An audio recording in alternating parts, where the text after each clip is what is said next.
Patrick Melbler, wiwibloggs.com. Today I have the pleasure to interview Brooke, one of the contestants of Malta Eurovision Song Contest.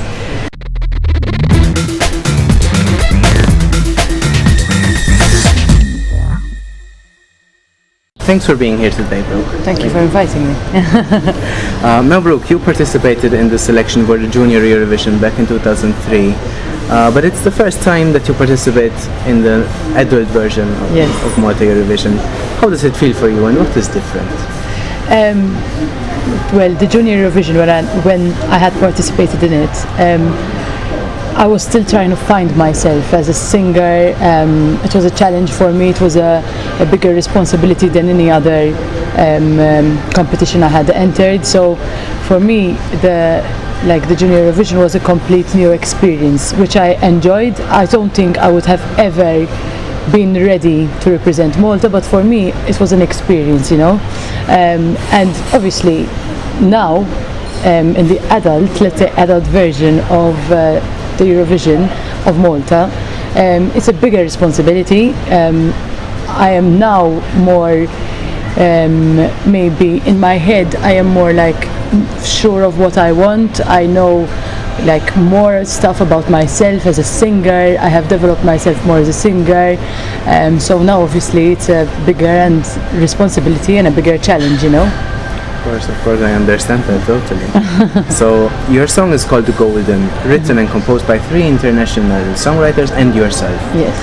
Can you tell us a bit more about your song, maybe what it is about? Of course. So the song Golden, to be honest with you, Golden was very unexpected. 3 weeks before the deadline, I went to Sweden and we wrote the song. And we wrote it over a weekend. So I went on Friday, and on Monday I came back to Malta with the song in my hand. So it was a different experience. So yes, I went to Sweden on a Friday, and I came back to Malta on a Monday. I went there with a clear idea of what I want in my song, and then all of a sudden, we got into the studio and wrote Golden. And Golden does a very good representation of my character and who I am. Golden is about empowering people. It's about making people believe in themselves and making people be comfortable within their own skin. Practically, Golden is really and truly specifically written for people who don't do certain things just because they're scared of what the society might think. Maybe some people they feel restricted of letting themselves be who they want to be, just because people might say stuff about them, or maybe the society won't accept them as much because they're just different. And with the song Golden, I'm telling them, be comfortable in your own skin and do whatever your heart desires, because at the end of the day the most important thing is that you are happy and not to please other people.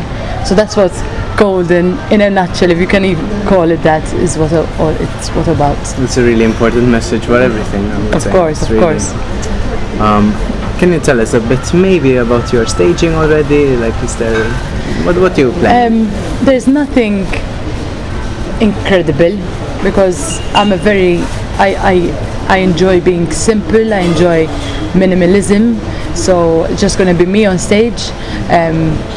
Some little things, but very effective little things, they're not just any random things. And the most important thing for me is a song, and I want to highlight as much as possible the importance of the song, the music of the song, the message of the song, and that is what my main priority is. So I don't want any distractions with dancers or anything like that, so I'm just going to be by myself. That you stay focused on everything. Yes, exactly. How great. So, when did you start singing, or how did your music career start? Well, I started singing when I was 5 years old, but it all started because my brother used to sing, and he used to participate in competitions, and whilst he was rehearsing at home, I used to pretend I was his backing vocalist, and getting into it without me even knowing, and at a certain point my mom pulled me aside and she was like, look, do you want me to find you a good teacher for vocal lessons? Tell me now, yes or no, because I don't want to waste time looking for teachers and then you wouldn't be interested. And I was like, no, I'm totally interested, you know, like when I was 5 years old, like I really enjoyed it and I was totally into it. And after a lot of nagging, I literally nagged her every day. My parents were like, okay, we're going to take you to your first vocal lesson. And that's where it all began. Then it evolved into me moving to London for 6 years, where I've done loads of gigs and performances in different venues. I got a higher diploma in vocals as well, so like I studied in vocals. So it's I think since I was very young, I knew that I wanted to achieve something with my passion for singing, you know, and that was my aim since I was, let's not say 5, because I was, you know, but let's say from the age of 10, 12, I was so focused on it, like, and I still am, and to achieve something with my passion, you know. So, as you already mentioned, you went to London, but at the age of 17, which is really brave of you. Oh, thank you. How was the experience, like, especially in the beginning? Did you miss your family, your friends? Look, I've missed my family and my friends a lot. Back then, I had done my first year in college and for my A-levels, and after that, I found myself like moving to London. So I had to finish my second year for my A-levels over in England and studying privately at home. So I was obviously constantly alone studying. So to a certain extent, the first particular year was a bit lonely, especially after, you know, going to school in Malta and having all my friends around, and all of a sudden I'm by myself in London. But I was so happy because I was in London doing music, doing what I've always wanted, you know, that I was very pleased to be in London. So these little things, now that I look back, I see myself, oh, maybe I was lonely back then, but back then I used to enjoy it incredibly. And I wasn't all by myself, because my brother had moved with me to London as well.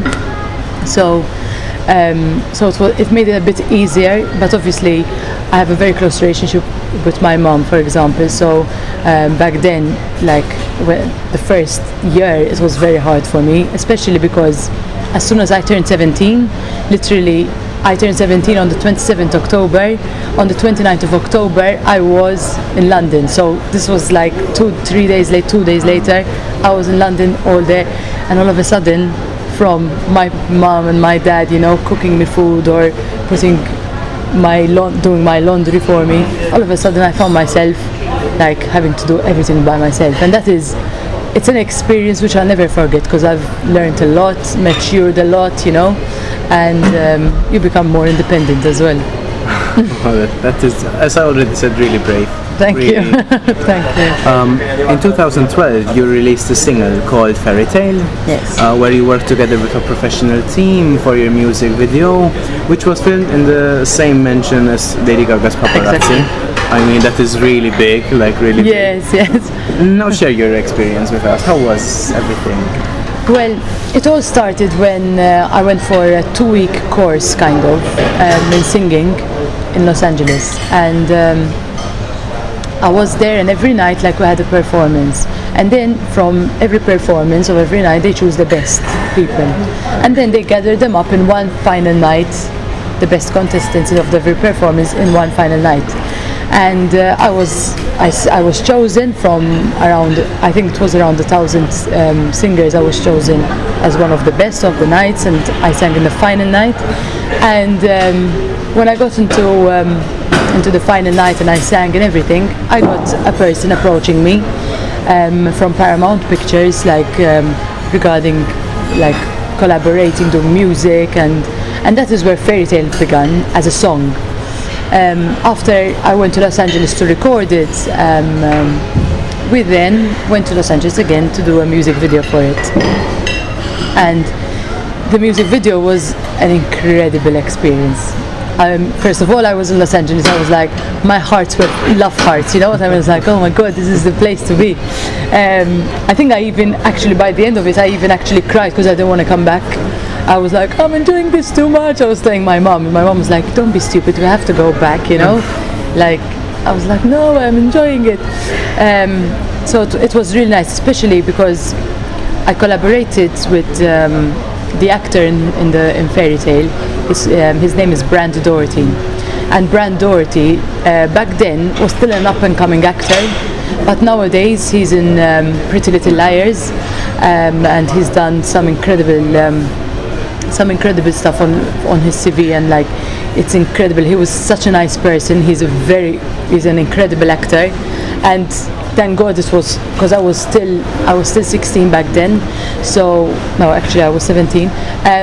So it was like a new experience for me, you know, when it comes to acting, and so he was really guiding me and really helping me, you know. Don't worry, don't stress, he was telling me, so that was really nice of him. So we built a very close relationship with him as well. And apart from that, I was in this massive castle, which was literally a fairy tale. Massive castle with like light switches, like a big board like that, full of light switches for every room. There were like 25 minimum rooms in this place, and I was like, oh my god, this is like, am I in a dream, you know? It was beautiful, and whilst we were there, Lady Gaga's scouts came to have a look at the castle because they wanted to use it for paparazzi in her video Paparazzi. And in fact, like, if you look closely in Fairy Tale, in the music video, I run down the stairs, and if you see Paparazzi, you see the shots of the stairs, and till this very day, it's surprisingly, I have a look at music videos and I go, oh my god, that's the castle, you know, like till this very day. I think I've seen like, I think even Beyonce used that castle in her music video recently. So I was like, oh my god. So I was there as well, you know, as well as Beyonce, as well as Lady Gaga. So for me, it was a completely incredible experience, even just to be in a big castle, let alone knowing that Lady Gaga and Beyonce followed, you know. It was like perfect, ideal world. So from little Malta to big Los Angeles and with all that, it's really a big thing, and you are a milestone in your career. Yes, I think I consider it as a milestone, as a very big experience, and like I consider myself privileged as well to have worked in such an incredible place like Los Angeles, of course. I understand. Are you a big Eurovision fan? Like, do you have like certain songs from Eurovision or from Malta Eurovision that you really like? I don't consider myself a massive Eurovision fan, but I haven't missed a Eurovision for the past, let's say 6 years. So I haven't missed any Eurovision. Like I sit there, watch it, and I enjoy it. These last 3 or 4 years, I pinpointed the winner. I was like, I told my parents, watch out for that one. They're gonna win. She's gonna win. You know, and they ended up winning. So I was like, oh, wow. Maybe I'm that good. Maybe I should submit a song and see what happens. No, but it's like so Eurovision for me is something that I look forward to, especially as a singer, especially as a showcase where people sing, and to hear different voices, different languages, you know, different songs. So yes, but my favorite, I think, from the recent ones, because those are the ones I remember mostly, I think my favorite one would be Euphoria, definitely, with the presentation and everything, and everything I think was absolutely spot on. And I really liked last year's Golden Boy, the Israel one, Golden Boy, Golden. No, but I honestly really like the song just because I think it's a really good song as well, and his voice is. I think it was even better live in Vienna. It was really nice seeing partying. You were there watching it then? Yes, right. It was really, really good. Israel did a good job on it, but also Malta.